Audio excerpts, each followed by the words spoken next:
In 1898, the US annexed Hawaii, an independent country at the time. But why did the US do this? Hey historians, welcome back to the Hawaiian History. I'm your host, Alexander. Hawaii has a really interesting history. Located in the middle of the Pacific Ocean, its location meant it was one of the last places to be settled by humans, being settled by the beginning of the 12th century, at the latest. However, its isolation meant nothing really got in or out, so nobody really knew it existed besides the people who lived there, the native Hawaiians. In 1778, the islands were discovered by British Captain James Cook, who named them the Sandwich Islands. And no, it wasn't because he was hungry, but because he named them in honor of his expedition sponsor, John Montagu, the Earl of Sandwich. Cook returned to Hawaii a year later, but decided to steal some things from the island, which prompted the Hawaiians to steal a boat from his fleet. Naturally, Cook did the most logical thing he could think of and kidnapped the Hawaiian king? Well, obviously, this was a terrible idea, and following this, the Hawaiians attacked, starting a fight that resulted in Cook's death. In 1793, the British returned, this time with the intention of befriending the Hawaiians, which worked. They gave the Hawaiian king, King Kamehameha the Great, a red ensign, a red flag with a Union Jack in the corner.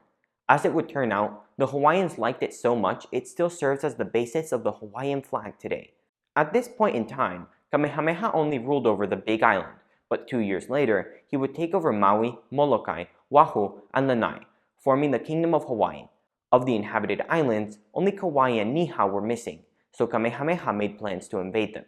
In the end, he didn't have to, because the rulers of those islands found out and surrendered them to the kingdom. Despite its strategic location in the middle of the Pacific Ocean, Hawaii was never conquered by any European power, but the US and UK were very interested in the islands. People from the US and UK moved to the islands in droves. Some American missionaries also moved with the purpose of converting most of the island's population to at least some form of Christianity. At the time, the US was very actively seeking expansion, and, as we have seen in some of my other videos, this would turn into a very big problem. In 1887, some opponents to the monarchy, mostly members of the Hawaiian League, which advocated for the annexation of Hawaii by the United States and, no surprise, comprised mainly of Americans or Hawaiians of American descent, got together and forced the king at the time, King Kalakaua, to sign the Bayonet Constitution, a constitution they had created, at gunpoint. This constitution essentially turned the king into a figurehead and made changes to the voting laws. Specifically, it gave foreigners who had moved to the islands the right to vote and added an income requirement for voting that was pretty high. Because Americans controlled most of Hawaii's wealth at the time, this ensured that Americans would have complete political control over the islands. Additionally, it barred Asians from voting and becoming citizens. After Kalakaua died in 1891, his sister, Queen Liliuokalani, rose to power. Shortly after this, she proposed a new constitution that would give her all of her power back, but the leaders of the Hawaiian League, a 13-man group known as the Committee of Safety, decided to act against this. They made plans for a coup, which they successfully executed on January 17, 1893. In the kingdom's place, the committee established a provisional government, led by Committee of Safety member Sanford Dole, who happens to be the cousin of the founder of the Dole Food Company, James Dole. The Minister of the United States to Hawaii, John L. Stevens, supported the coup and the new government, sending U.S. troops to Hawaii to ensure the new government stayed in power. The President of the U.S. at the time, Benjamin Harrison, supported Stevens' actions and tried to get Hawaii annexed, but upon Grover Cleveland's inauguration in March of that year, the annexation was halted. It must be noted that Cleveland did not support what had gone down in Hawaii, but most of Congress was not on the same page.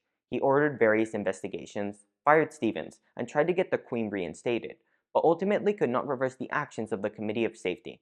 As a side note, even though Congress didn't recognize the role of the US in the overthrow at the time, eventually, this was admitted in the Apology Resolution of 1993, in which the US acknowledged its role in the removal of Queen Liliuokalani.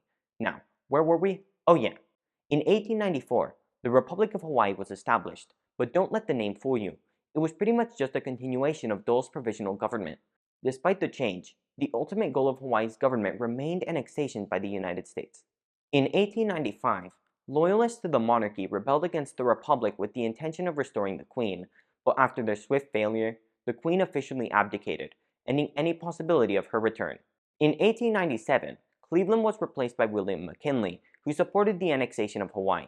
With this, all of the US government now supported the annexation, and on July 12, 1898, in the midst of the Spanish-American War, the United States annexed Hawaii. Finally, on August 21st, 1959, Hawaii was admitted as the 50th state of the United States of America.